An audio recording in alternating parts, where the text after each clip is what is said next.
दोस्तों, मैं हूं आदिल खान आज़ाद। आज है 8 जून 2025। आप देख रहे हैं आज़ाद बोल इंडिया पर middle east big news show.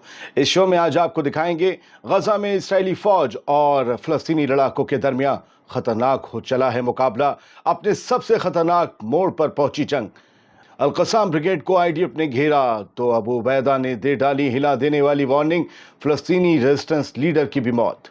गजा में आईडीएफ को हो रहा लगातार नुकसान। धमाके में 4 इस्राएली फौजी हलाक, 5 जख्मी।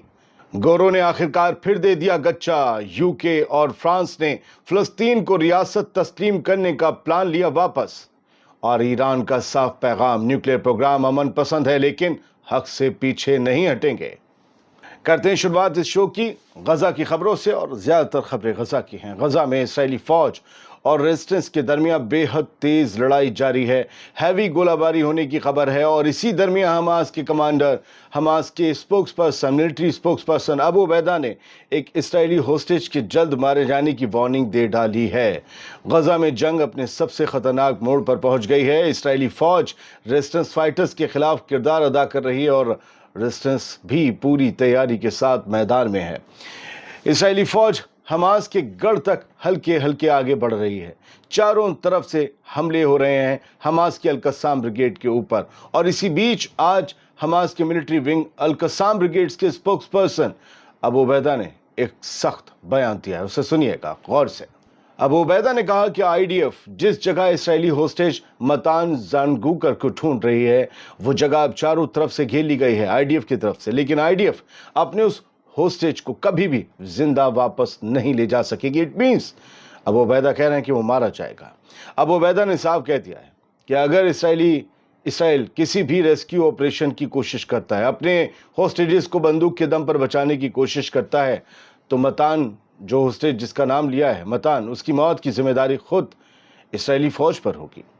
दोस्तों, इसके अलावा गजा के अलग अलग इलाकों में रेजिस्टेंस फाइटर्स ने इस्राएली फौज पर हमले किए हैं। कई मिलिट्री व्हीकल्स को नुकसान पहुंचाने का दावा किया गया है रेजिस्टेंस फोर्सेस की तरफ से।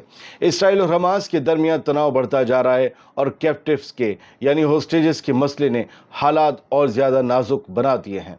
अगले कुछ दिनों में गजा में क्या होता है, दुनिया की नज़र वहीं पर लगी है, क्योंकि जंग का ये फेज़ अब से पहले की जंग से बहुत ज़्यादा ख़तरनाक हो चला है, जिसमें ऐसा लग रहा है कि बेंजामिन नेतन्याहू तमाम इस्राएली होस्टेजेस को बिना सीज़ फायर करे अपनी बंदूक के दम पर हासिल करना चाह रहा है। और अगर ये हुआ तो आप समझ लीजिए कि हमास के अल-कस्साम ब्रिगेड के ऊपर बड़ा क्रैकडाउन होने वाला है और इसमें अपने होस्टेजेस की जान की परवाह भी नहीं की जाएगी। यानी नेतन्याहू इस जंग को अब ख़त्म करना चाह रहा है, लेकिन अपनी जीत के साथ। सवाल वही है जो 19-20 महीनों में हासिल नहीं कर सका नेतन्याहू, क्या अब इस जंग को ऐसे तेज़ करके वो हासिल कर लेगा? बढ़ते आगे। आईडीएफ गजा में जितनी अंदर घुस रही है, जितनी ज़्यादा आगे बढ़ रही है, उसका नुकसान भी उतना ही ज़्यादा बढ़ता चला जा रहा है। और उसके फौजियों के मारे जाने की खबर अब हर रोज़ की आम बात होने लगी है। ऐसी ही एक खबर आज भी आई है। गजा के खान यूनिस शहर में एक और खौफनाक धमाका हुआ है। खुद इसराइल के अखबार इसकी तस्दीक कर रहे हैं और 2 नए फौजियों के फोटो छापे गए हैं। इस्राएली फौज के 4 जवान एक बूबी ट्रैप्ड इमारत में हुए धमाके में हलाक हो गए। बूबी ट्रैप मतलब उन्हें ल्यूर किया गया, उनके लिए वहां जाल पहले ही बिछाया गया था बारूद का, और वहां पर उन्हें बुलाया गया बहाने से और उसके बाद वहां धमाका करके ख़त्म कर दिया गया। 5 जवान इसी वाक़ये में ज़ख्मी हुए हैं इसराइल के। इनमें से एक की हालत नाजुक बताई जा रही है। यहाँ फ़लस्तीनी लड़ाकों ने सभी के लिए एक बड़ा जाल बिछाया था और अब इस हमले में इस्राएली फ़ौज ने हलाक होने वाले 2 नए जवानों के नाम और तस्वीर जारी की है। सार्जेंट फर्स्ट क्लास टॉम रॉडस्टेन 23 साल का था और स्टाफ सार्जेंट यूरी योनहाटन कोहेन 20 साल का था। ये दोनों मारे गए हैं। दोनों जवान आईडीएफ की एलीट याहलोम कॉम्बैट इंजीनियरिंग यूनिट में सर्व कर रहे थे। टोटल 4 जवान इस हमले में जान से गए हैं। 2 की पहले तस्वीर आई थी, 2 की आज आई है। इस्राएली फौज के मुताबिक ये जवान खान यूनिस में एक इमारत के अंदर गए थे, जहां उन्हें शक था कि रेजिस्टेंस फाइटर्स की टनल यानी सुरंग या दूसरा कोई इंफ्रास्ट्रक्चर हो सकता है। इनके लिए कुछ ऐसी साइंस इनके लिए निशानियां छोड़ी गई कि इन्हें लगा कि वहाँ अंदर कुछ काम कर रहे हैं हमास के या अल-कुद्स फोर्स के लड़ाके। खैर, ये लोग अंदर गए, मगर वो इमारत पहले से ही एक बूबी ट्रैप थी, एक जाल थी। जैसे ही जवान उसमें घुसे आईडीएफ के, एक शदीद धमाका हुआ और पूरी की पूरी इमारत उनके ऊपर गिर गई। दोस्तों, गजा में हर दिन के साथ हालात और ज्यादा बिगड़ रहे हैं और इस्राएली फौज को गजा में रेजिस्टेंस का सख्त मुकाबला मिल रहा है। रिपोर्ट्स के मुताबिक इसराइल को 10,000 से ज्यादा फौजी फौरी तौर पर चाहिए हैं, उनकी जरूरत है, क्योंकि जरूरत तभी होती है जब किसी चीज की कमी हो। यानी इस्राएली फौज में भारी किल्लत है, भारी कमी है फौजियों की। इसी से पता चलता है कि इसराइल के फौजी बड़ी तादाद में मारे जा रहे हैं, लेकिन आईडीएफ पर इल्जाम लगता रहा है कि वो असली फिगर्स छुपा रही है। चलिए बढ़ते हैं आगे। गजा की एक और खबर है कि इस्राएली हमले में फलस्तीनी लीडर हलाक हुए हैं और 30 लोग और जान से गए उनके साथ।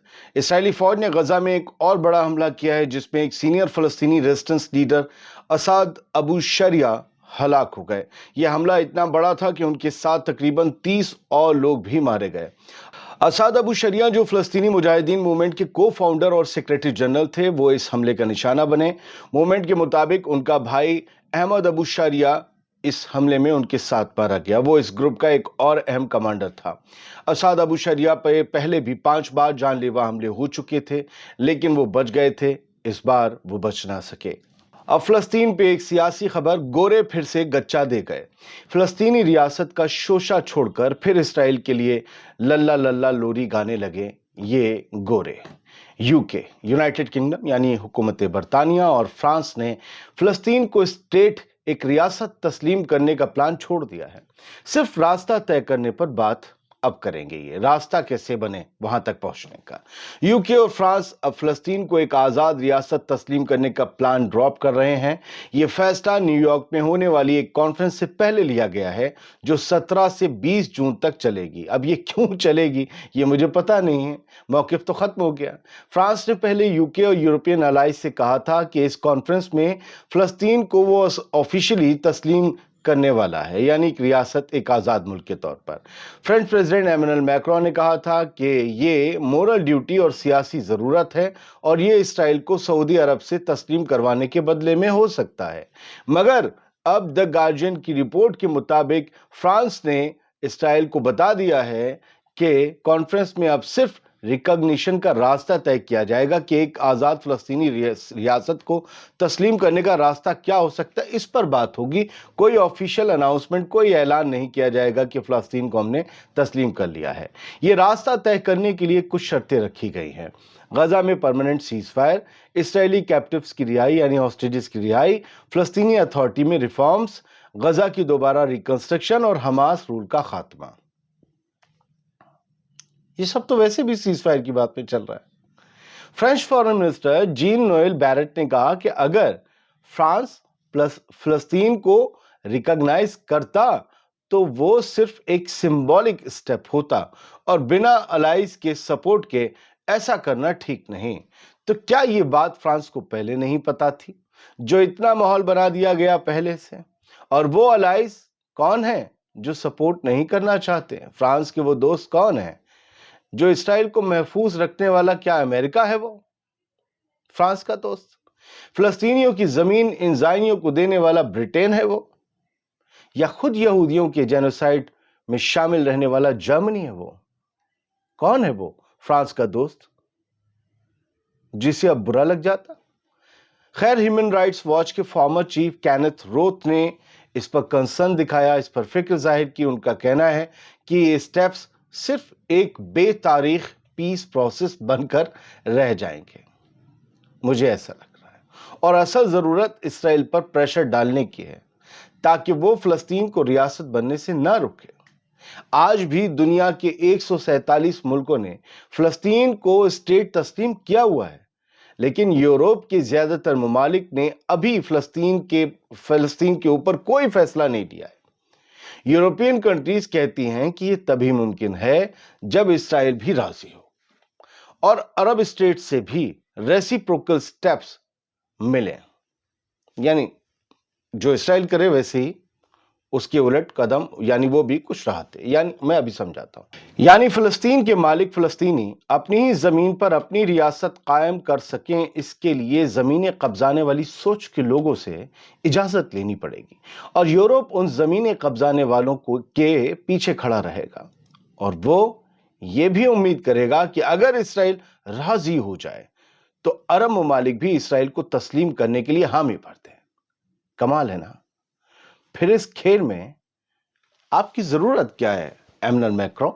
یہ کام تو وہ خود بھی کر لیں گے، عرب اور اسرائیل۔ آگے بڑھتے ہیں۔ اسرائیلی فوج نے غزہ میں نئی ریڈز انجام دی ہیں، نئے حملے کیے ہیں، کم از کم 75 فلسطینی شہید ہو گئے ہیں۔ کتنا آسان لگنے لگا ہے نا 75 لوگوں کے بارے میں ایسا بولنا۔ غزہ سٹی کے ایک ریزیڈنشیل بلڈنگ پر ہوئی بامبنگ کے بعد ریسکیو ٹیمز 12 گھنٹوں سے زیادہ وقت سے مٹی کے نیچے لاشیں ڈھونڈنے میں لگی ہوئی ہیں۔ فلسطینی سول ڈیفنس کے اسپوکس پرسن محمود باسل نے الجزیرہ کو بتایا کہ اسرائیلی فوج نے حملے سے پہلے کسی قسم کی کوئی وارننگ یا الرٹ نہیں دیا تھا، بس آیا، ان کے وار پلینز آئے، بم برسائے اور سب کو مار کر چلے گئے۔ جس گھر پر بم گرائے گئے وہ غزہ سٹی کے صابرا ایریا میں تھا۔ اس ایک بلڈنگ میں ہی کم از کم 16 لوگ شہید ہو گئے، جس میں عورتیں اور بچے بھی شامل ہیں۔ باسل نے اس آپریشن کو ٹوٹل قتل عام قرار دیا ہے۔ غزہ کے لوگ اب بھی ڈر اور خوف کے سائے میں جی رہے ہیں، جہاں ہر نئی صبح نئی تباہی کا پیغام لے کر آتی ہے، اور غزہ کے لوگ بھوکے بھی تو ہیں۔ ابھی تو سب سے بڑی آبادی کو روٹی ہی نہیں ملی، چند ہزار لوگوں کو روٹی ملنا اور 20 لاکھ کی آبادی کو روٹی ملنا، زمین آسمان کا فرق ہے۔ اب خبر سعودی عرب سے۔ محمد بن سلمان کا غزہ پر ایک بیان آیا ہے کہ اسرائیل کا ظلم رکوانا دنیا کی ذمہ داری ہے۔ سعودی عرب کے ولی عہد محمد بن سلمان نے عید الاضحیٰ کے دوسرے دن ایک خاص موقع پر ایک خاص تقریر میں کہا کہ غزہ میں اسرائیل کے حملے اب بھی فلسطینی عوام کو تکلیف دے رہے ہیں۔ مینا میں آفیشلز اور مہمانوں سے خطاب کرتے ہوئے انہوں نے کہا کہ فلسطین کے بھائیوں کا دکھ اور تکلیف اب بھی جاری ہے، اور اس کی وجہ ہے اسرائیل کا جاری ظلم۔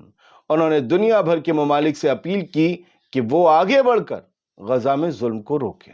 ایم بی ایس نے کہا کہ بے گناہ لوگوں کی حفاظت اور فلسطین میں امن کے نئے دور کے لیے کام کرنا دنیا بھر کے ممالک کی ذمہ داری ہے۔